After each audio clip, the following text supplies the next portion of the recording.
Primeiro eu queria enviar uma saudação a todos que estão nos assistindo de uma ou outra maneira, ou ao vivo aqui, ou através do CD, através do DVD que corre por aí a palavra que pregamos. Uma saudação a todos vocês. Nós somos o Ministério Reconciliados com Cristo, divulgando a palavra do Evangelho de Jesus Cristo ressuscitado, o Evangelho da graça, o Evangelho do reino. E se alguém deseja uma palestra assim ao vivo, né? No salão, na igreja, na congregação, nas reuniões, faça contato. Esse telefone aqui é o telefone para a gente agendar essas possíveis visitas, né?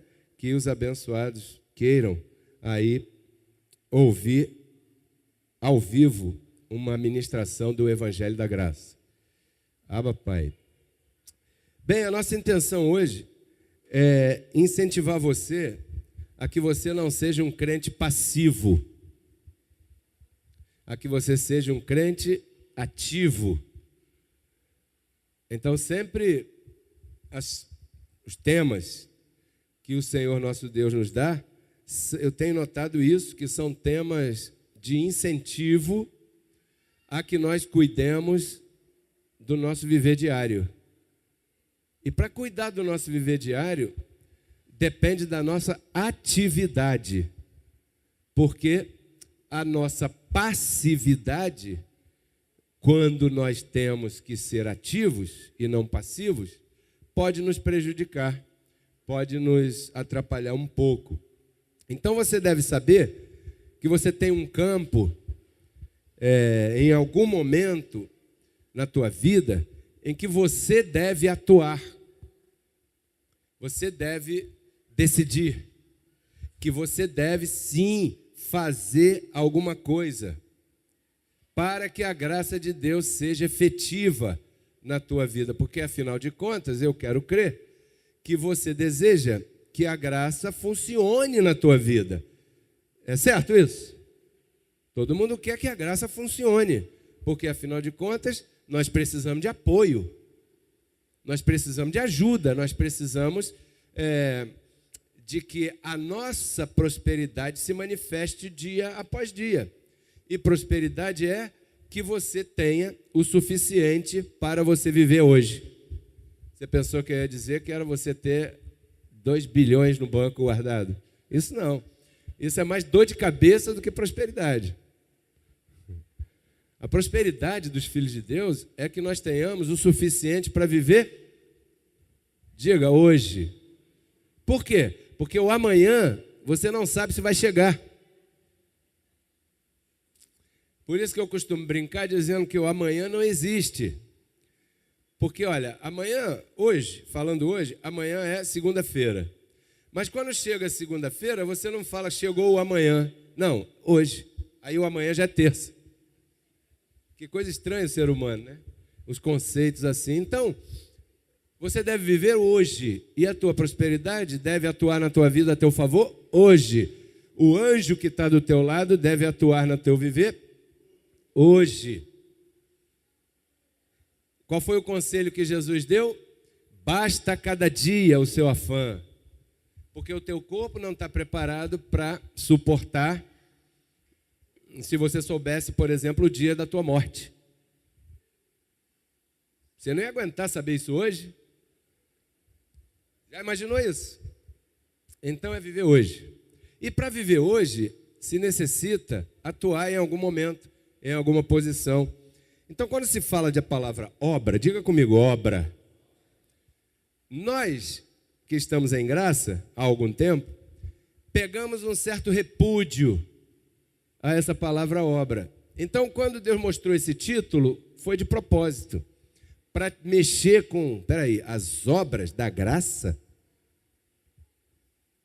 Então, você vai entender bem aqui o que nós estamos falando. Sempre que nós ouvimos essa expressão aí, a gente lembra do passado religioso, os obreiros.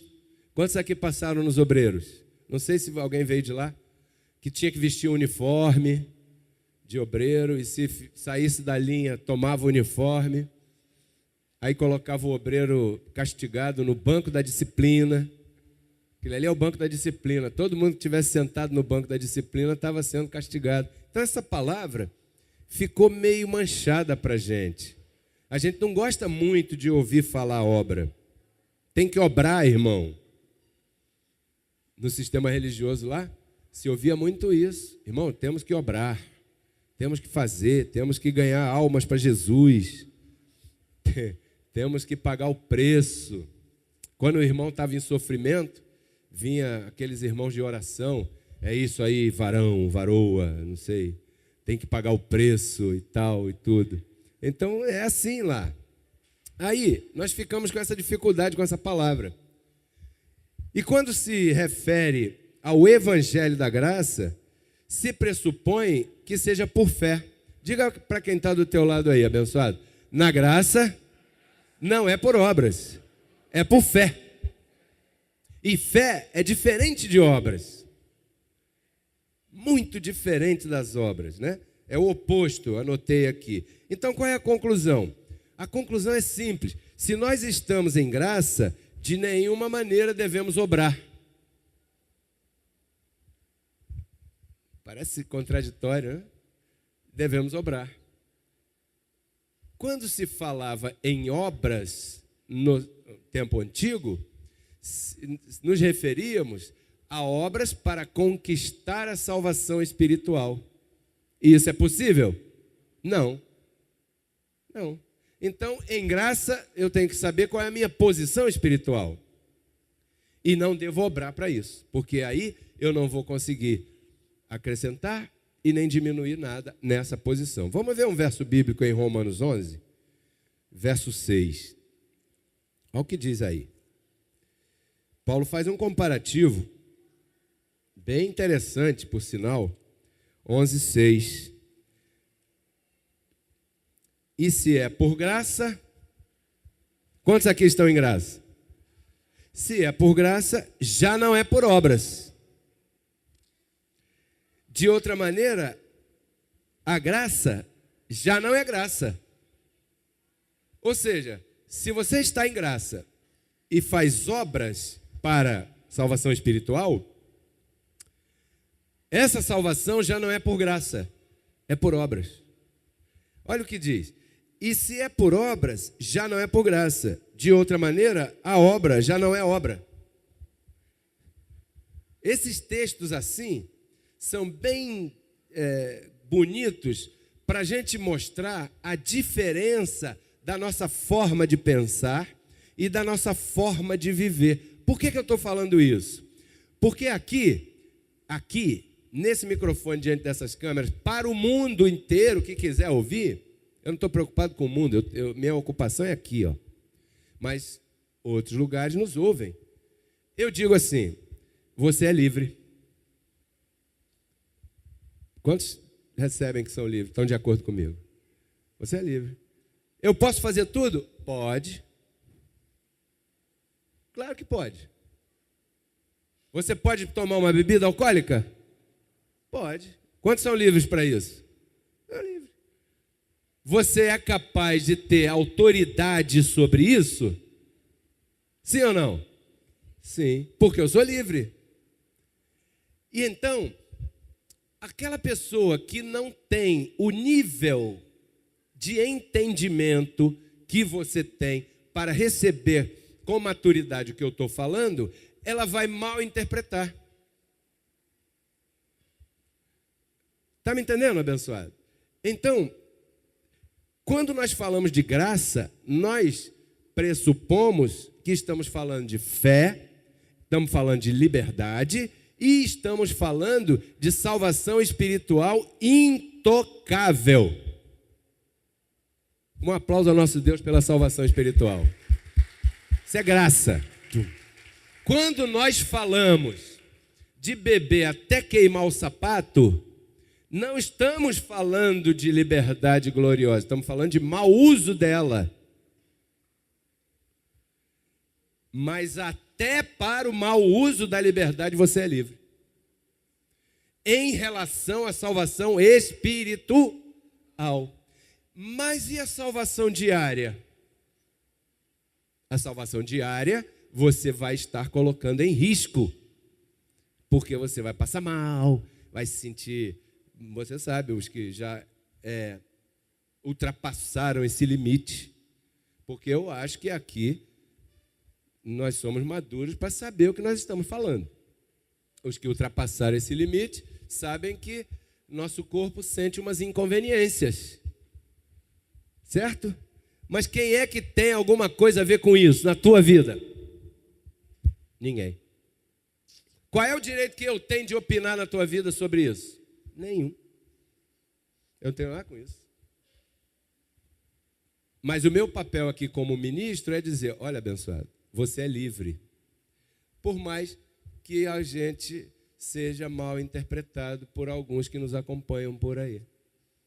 Lamentavelmente, ainda existem pessoas que querem acusar a liberdade gloriosa que os filhos de Deus têm. Como aqueles lá de Gálatas que Paulo dizia, os falsos irmãos se intrometem no nosso meio para espreitar a liberdade que nós temos e depois sair nos criticando por aí. Então, você, preste atenção no que eu estou dizendo, você está em graça, você é livre. Todos estamos em graça, até os que pensam que não estão. Só que você está posicionalmente depois da cruz e também está alcançado pela graça na tua mente. As outras pessoas estão em graça debaixo de Cristo depois da cruz, mas as suas mentes ainda funcionam como se elas estivessem aqui. Nós temos que ter sabedoria, maturidade e paciência para tratar com pessoas assim, porque é meio complicado. E agora, nesse período de começo ou recomeço, não sei, que nós estamos, vai se aproximar da gente muita gente nova no conhecimento da palavra, que nós temos que saber tratar com calma, com maturidade. Vamos a Romanos capítulo 4. Vamos continuar aqui, então, no que a gente estava falando sobre isso. Olha, falando sobre graça e obras, né? Que, pois, diremos que Abraão conseguiu, segundo a carne? Paulo perguntava, verso 2. Porque se Abraão foi justificado pelas obras, ele tem sim do que se gloriar, mas não para com Deus. Ok? Quantos estão me entendendo?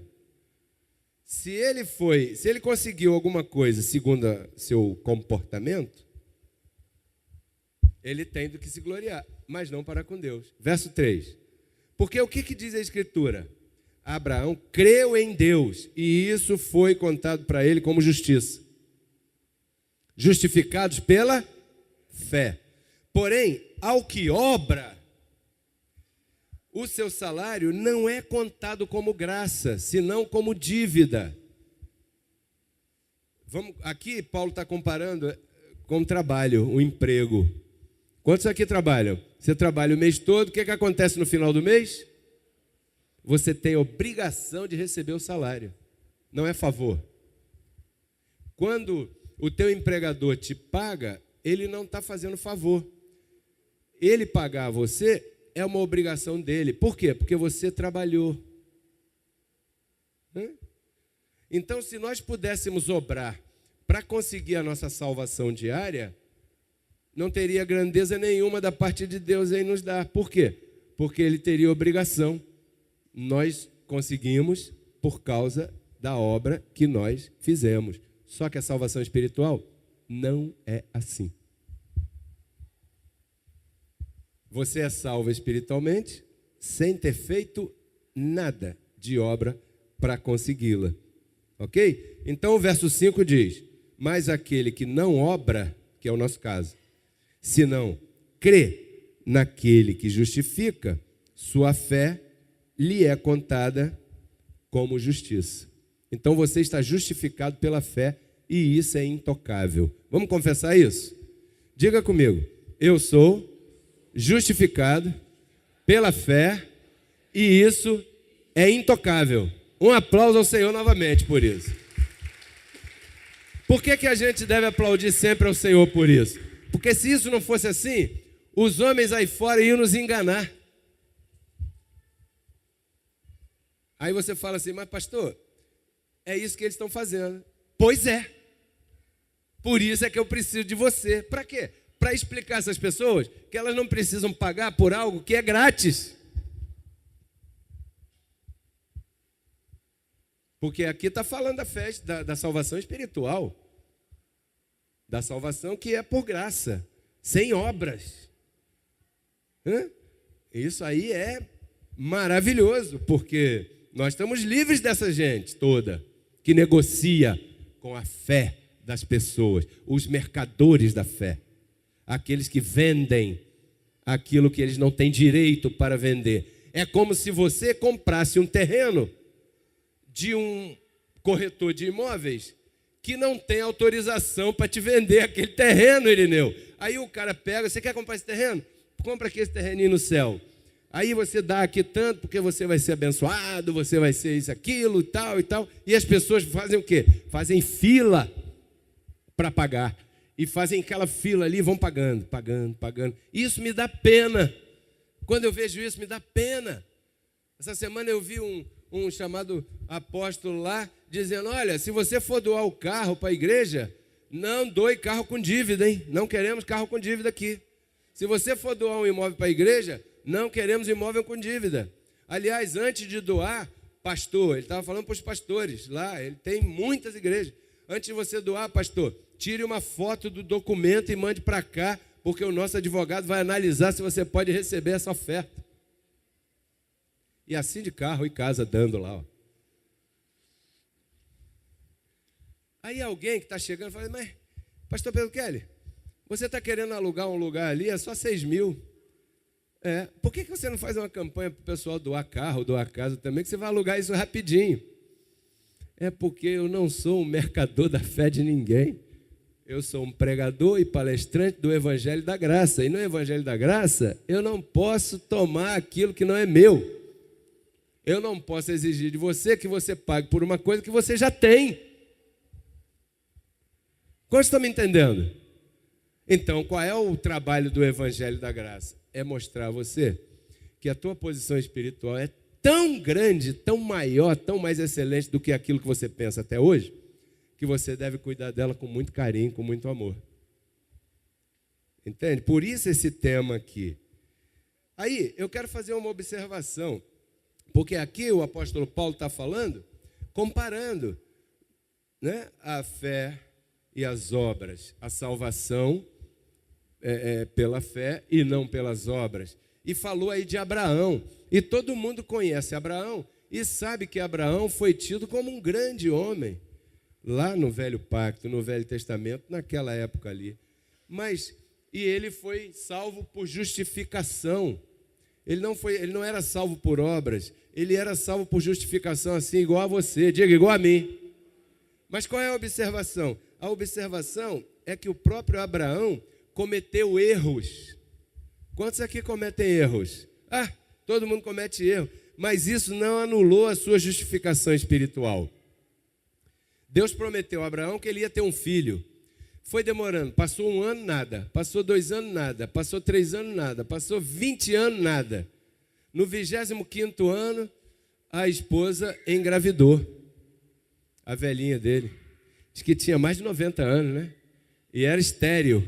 Imagina uma mulher com essa idade, com essa situação, engravidando. Aí, Deus prometeu a ele hoje, e ele ficou esperando. No caminho, ele cometeu erros.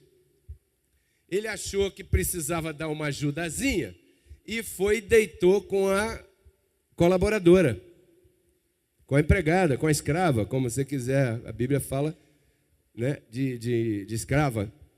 Ele deitou com ela e ela teve um filho dele. Cometeu aí um erro.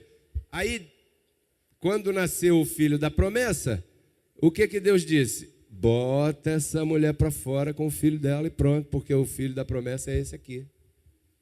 Então Abraão salvo por justificação, uma vez salvo, sempre salvo, também cometeu erros. Eu creio que se nós estivéssemos ali naqueles dias, naquele tempo perto de Abraão, se falou muito mal dele por causa das falhas que ele cometeu. Assim como alguém pode falar mal de você pelas falhas que você comete. Vou perguntar de novo. Quantos aqui cometem falha? Vou fechar até o olho para não olhar. Vou ficar só com as minhas. E vou te dizer uma coisa. Não sofra quando falarem mal de você. Você recebe essa palavra? Vou falar de novo aqui, ó. Quando falarem mal de você, não sofra. Sabe por quê? Pode ser verdade.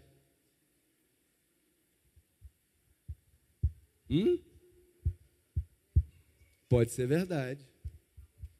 Não pode? Pode. Pode ser que aquela pessoa esteja falando mal de você e seja verdade. Já pensou nisso? Já parou para pensar? Porque a tendência qual é, Pereira? É alguém falar mal da gente e a gente ficar chateado da vida, verdade? Verdade, Renato? Não é? Porque isso ativa o quê? A nossa... Essa é a tendência. Mas não tem porquê, Rubens, ficar chateado com ninguém quando falarem mal de você. Por quê? Porque pode ser verdade. Então, qual é a ideia? Quando falarem mal de você, respire fundo e pense assim, peraí, estão me chamando de feio. Pode ser verdade. Aí, peraí, eu sou bonito? Não, eu não sou bonito. Bonito é o Brad Pitt, segundo a minha esposa, que hoje nem trouxe água para mim, mas tudo bem. Estou brincando, desculpa. Ih, caramba, agora estou falando besteira, né?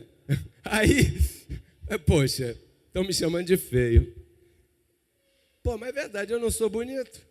Então essa pessoa falou a verdade. Como estão entendendo isso? Falou a verdade. Por que você vai ficar chateado se a pessoa falou isso para você e isso é isso mesmo? De repente ela está até te ajudando. Porque aquele que vive dando tapinha nas costas, né, dona Carmen? Nem sempre é um amigo, hein? Aí, e se a pessoa falou uma calúnia? Que aí já não é verdade. Aí já é, não, isso é mentira. Eu não sou assim, não. Ela vai te atingir? Não. Por quê? Porque você não é assim. Então, qual o motivo de ficar chateado com a pessoa que falou mal de você? Nenhum. Diga, nenhum. Você é inatingível se você se colocar no teu lugar. Porque se você sair do teu lugar, isso vai te atingir. Fala nada não, porque senão não tem rabanada. Poxa, eu falar isso logo hoje, ela não...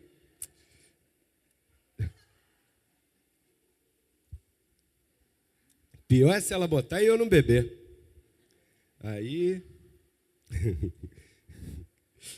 Muito obrigado, meu amor, você é linda. Então, abençoado, você também comete falhas. Deve se colocar na tua posição, porque muita gente vai te atacar. Com essa liberdade, muita gente vai te atacar. Quantos estão preparados para ser atacados? E não reclame. Qual é o problema? Deixa atacar. Deleta. Eu quero felicitar Mark Zuckerberg. É assim o nome dele? Zuckerberg. Por quê? Porque quando ele fez o Facebook, ele botou lá, aceitar, bloquear, não sei o quê. E de vez em quando eu vou lá e pim, bloqueio. E não quero nem saber mais nada. Por quê?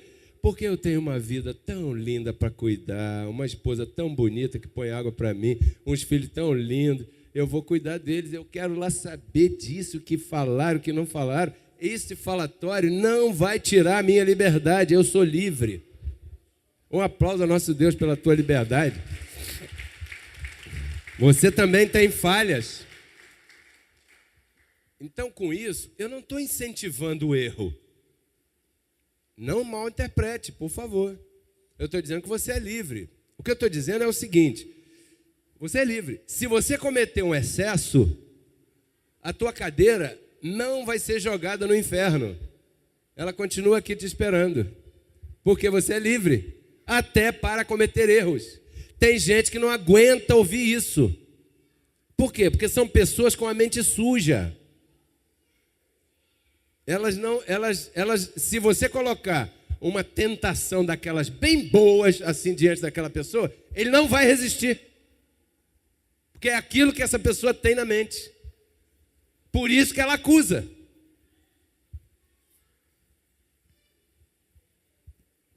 Ah, papai. Então, eu não estou incentivando o erro com isso. Eu estou dizendo que a justificação é por fé e você deve dar glória a Deus por isso. E só estou te explicando que Deus te ama do jeito que você é. Você recebe? Mas tem um verso que me intriga. Vamos a Filipenses 2. Filipenses capítulo 2, verso 12. Olha o que diz aqui.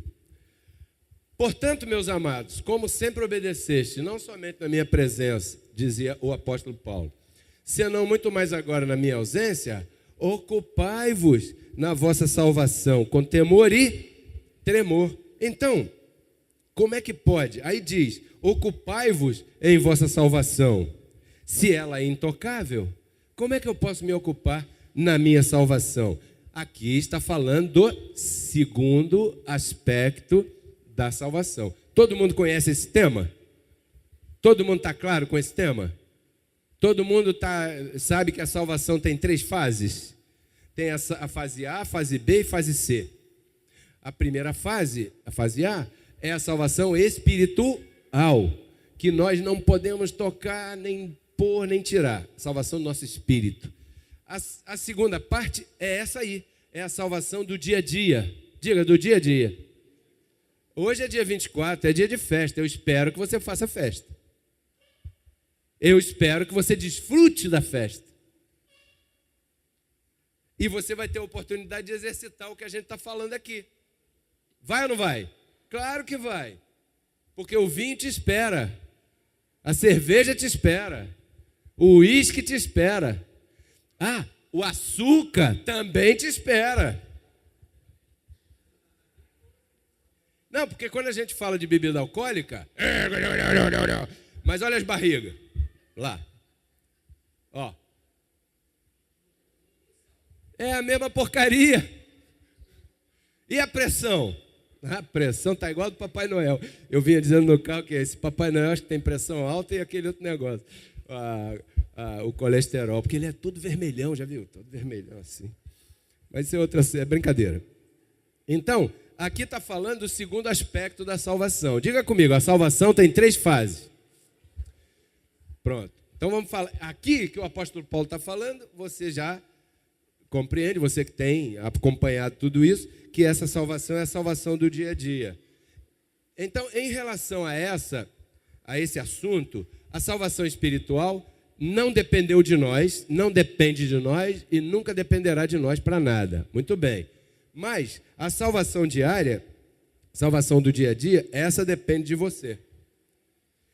Por isso é que o tema, as obras da graça, que na verdade não são obras, mas são um exercício que você deve fazer.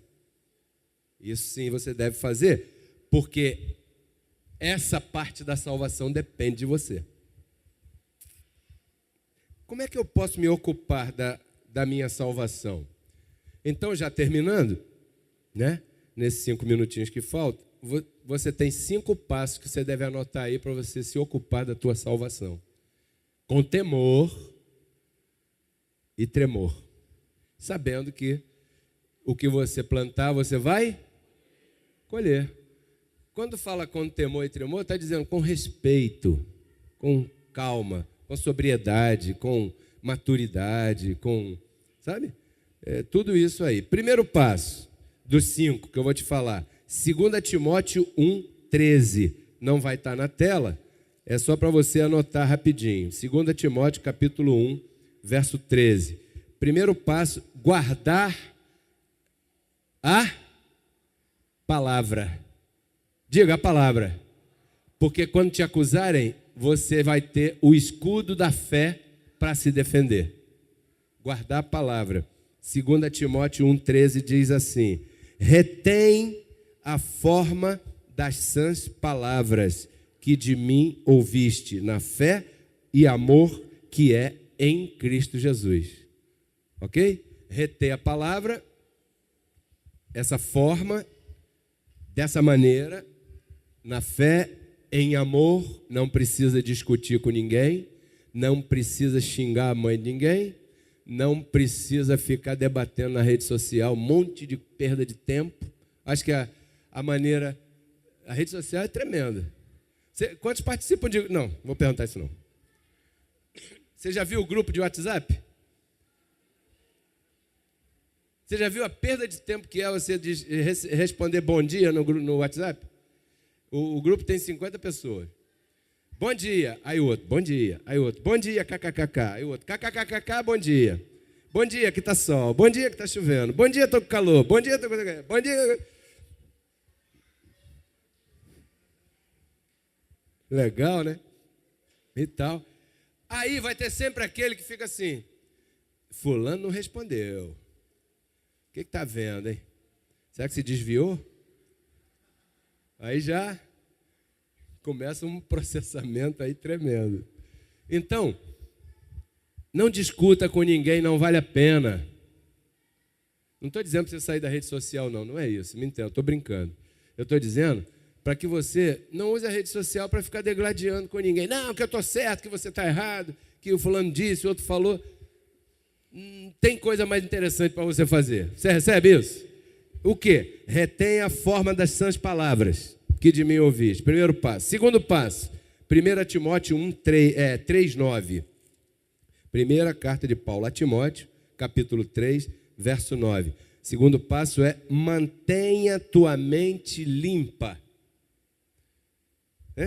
Diz assim, que guardem o mistério da fé com limpa consciência.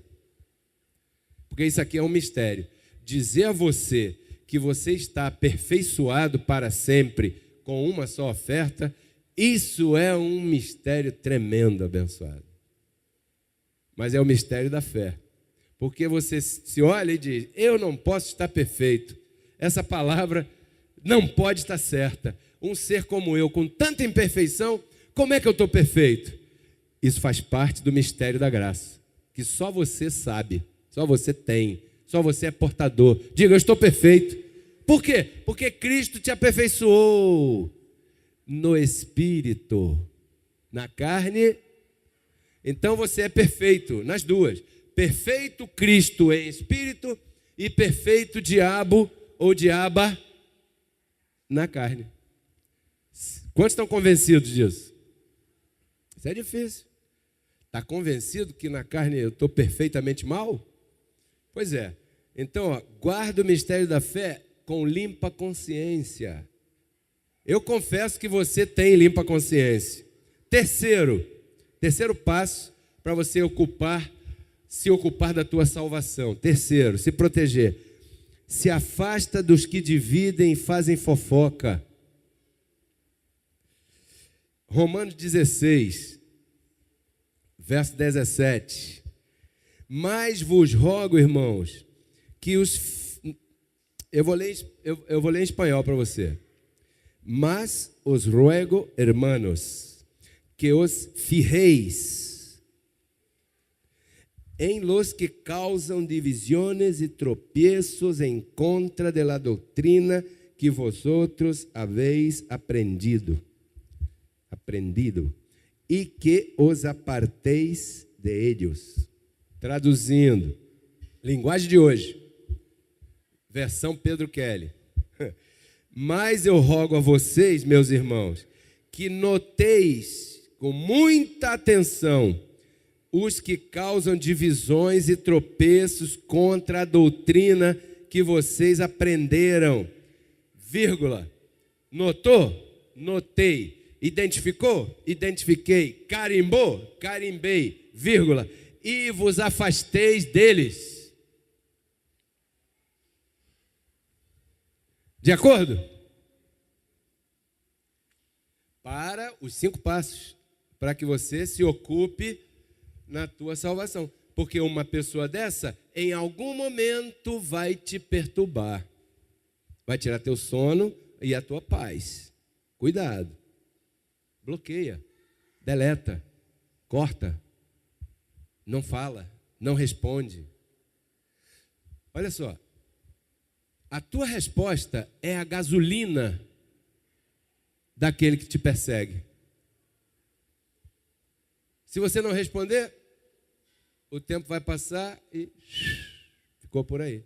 Se você ficar debatendo, o que vai acontecer?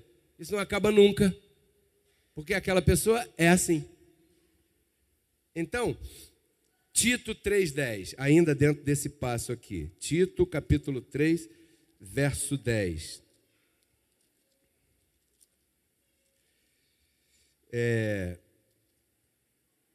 Ao homem, aqui é gênero, né? Ao homem que cause divisões, depois de uma e outra admoestação, despreza-o. Ô fulano, para com isso. Vamos manter a nossa amizade aqui no futebol, vamos jogar bola. A gente veio aqui para jogar bola, não foi? Vamos jogar bola. Joga bola, depois faz o que tiver que fazer, tchau, tchau, tchau. Vamos deixar esse negócio de querer ficar...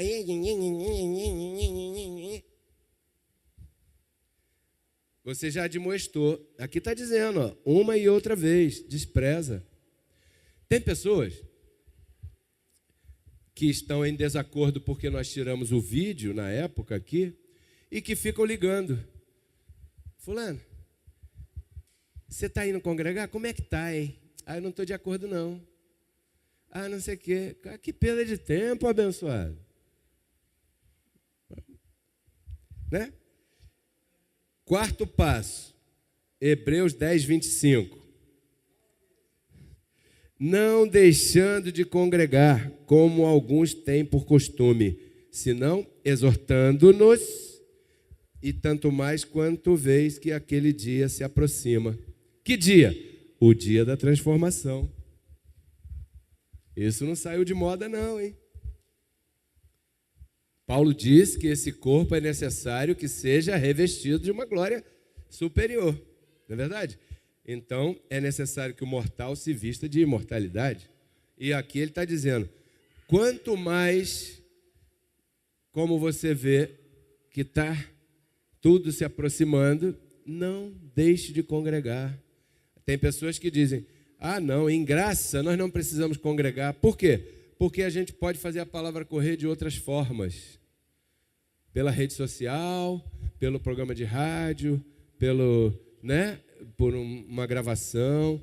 É verdade, a gente pode. Só que o conselho que está escrito aqui é não deixar de congregar. Quantos aqui gostam de congregar? Congregar é legal. Você se reserva um dia, você vê aquela pessoa, você está ali junto, compartilha, né? Ouve a palavra e é estimulado. Em outras palavras, é o que Paulo diz, senão exortando-nos. Você é estimulado a isso aí. É gostoso. Você recebe? É gostoso. E nós centralizamos uma forma para poder manter essas divulgações que estão todas aí funcionando. Então, congregar. O último passo, segundo aos Coríntios 9:6, que nós já lemos. Semear. Ok? Que está aqui, eu anotei aqui, mas eu vou ler aqui.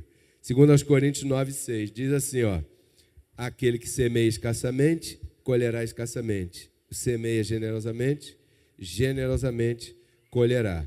Relembrando, guardar a palavra. Diga comigo, guardar a palavra, manter a mente limpa, se afastar dos que dividem, congregar e semear. Essas são atitudes que você deve manter fielmente para se ocupar da tua salvação.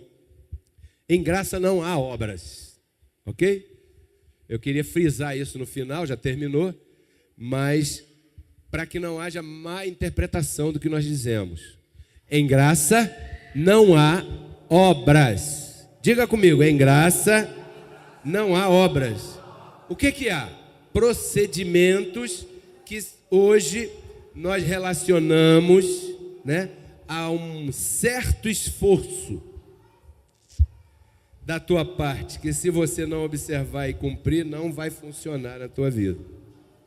E eu espero sinceramente que você ponha em prática. Sinceramente, que ponha em prática. E vou te dizer uma frase que eu copiei, não sei de quem. Talvez você saiba, mas eu achei que tem a ver com a gente.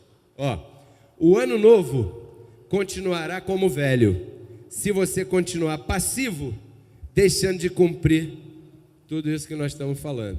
Não adianta entrar o ano novo e a gente continuar a mesma coisa. Quem vai mudar somos nós. Isso aí é só uma convenção abençoada. Não põe as esperanças no grão de lentilha, nem no 7 ondas. Já viu? Tem gente que vai pular 7 ondas, pastor. Vai lá na praia. Para quê? É para vir a prosperidade. Aí pula onda. A única coisa que vai acontecer é molhar o pé. Não, tem que comer lentilha. Por quê? É porque é assim, meio douradinha, isso atrai o ouro. A tua esperança deve estar aqui, ó. Você recebe? É melhor cozinhar lentilha para almoçar, que é mais gostoso. Não vai ganhar mais. Um aplauso ao nosso Deus abençoado. Vamos louvar o Senhor. Porque Cristo na cruz não transformou a nossa carne, né? Ele resgatou o nosso espírito. A Bíblia diz que Deus estava em Cristo reconciliando consigo os seus filhos, né? E nos entregou a palavra da reconciliação. E a palavra da reconciliação é essa que nós pregamos, abençoado.